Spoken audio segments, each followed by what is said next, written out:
was announced in September 2018 that Resident Evil 2, one of the jewels in the crown of Capcom's beloved survival horror giant and my personal favourite video game of all time, was getting a board game adaptation, well, I was tentatively optimistic. I was basically grinning ear to ear myself. That's because you're a tabletop gamer by nature, Adam, but for me this would be the game that kicked open the doors to a hobby that I was only just edging towards.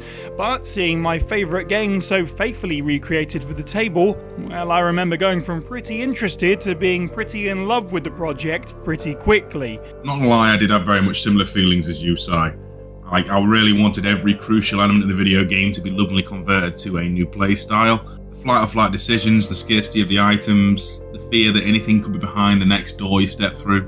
Steve is right, which means that the main question here then is, can Steamforged Games do the same thing that they did for Resident Evil 2 for their brand new board game adaptation of Resident Evil 3?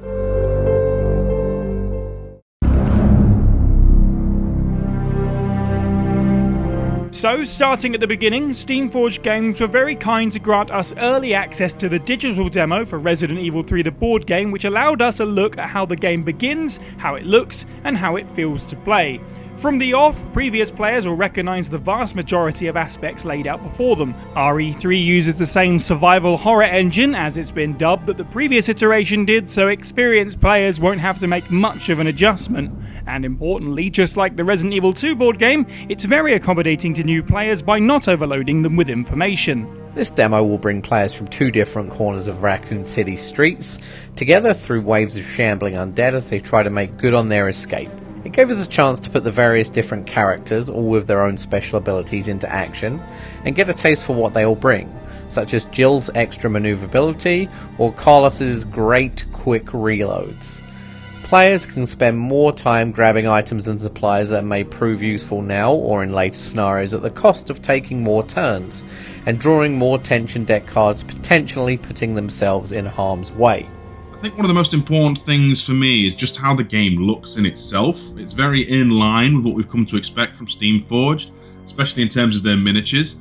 Jill and her temporary UBCS allies look spectacular, and their refreshed character cards, they all have unique artwork, and it's beautiful.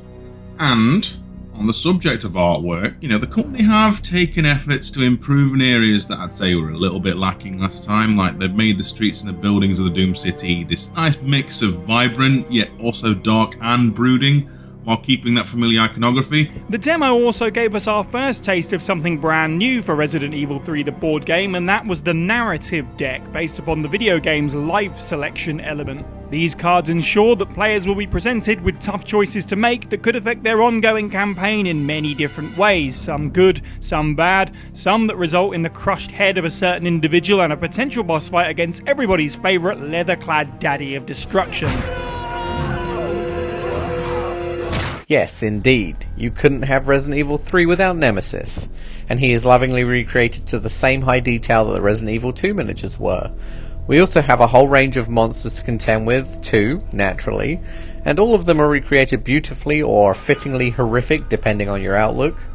And whilst we didn't experience them in the demo, we were excited and somewhat terrified to go up against all of them in the full game. One thing that set the Resident Evil 3 video game apart from its predecessors was its greater emphasis on the feelings of exploration, right?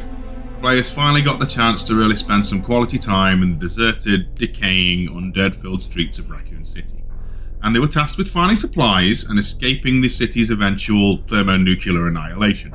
This is, of course, a major part of the board game. In fact, it seems to have been the driving force in a lot of what this game brings to the table for the first time. Keen-eyed superfans of Resident Evil 2 could immediately see that scenarios of the board game faithfully recreated certain areas of the video game in broad, sprawling runs of the Raccoon City Police Department, and Resident Evil 3 the board game is no different in its accuracy. However, this time around, the many scenarios to choose from are smaller and punchier for a few reasons, but the main one being that players will often find themselves backtracking through them in an element very akin to that classic survival horror game. Thanks to the city dashboard, however, you can be guaranteed that exploration of areas you thought you knew could turn on its head at any moment. Not only do the tension deck and encounter table promise you'll never feel safe, but the more time players spend in the city, the more dire the situation could get.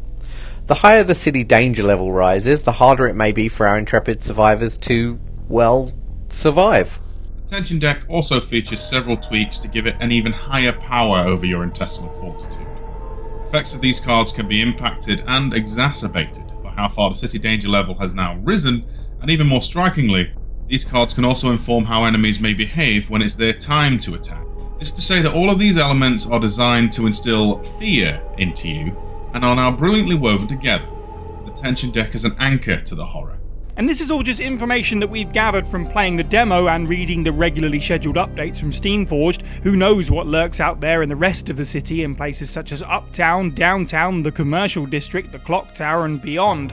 Resident Evil 3, the board game, promises to pack in roughly double what the core Resident Evil 2 box did, so it will most certainly hold your attention for countless hours, and that's before taking into account expansions to grow Raccoon City even further. We started this video by asking if Resident Evil 3 the board game could successfully convert the video game to tabletop in the same way that Resident Evil 2 did.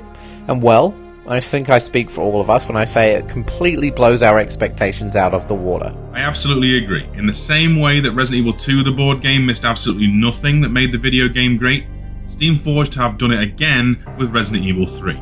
I'm sure that you, like us, are all thrilled to see what else Resident Evil 3 the board game can offer and deep dive further into the project. And we'll be right there with you, here on our channel and on our Resident Evil board game community on Facebook.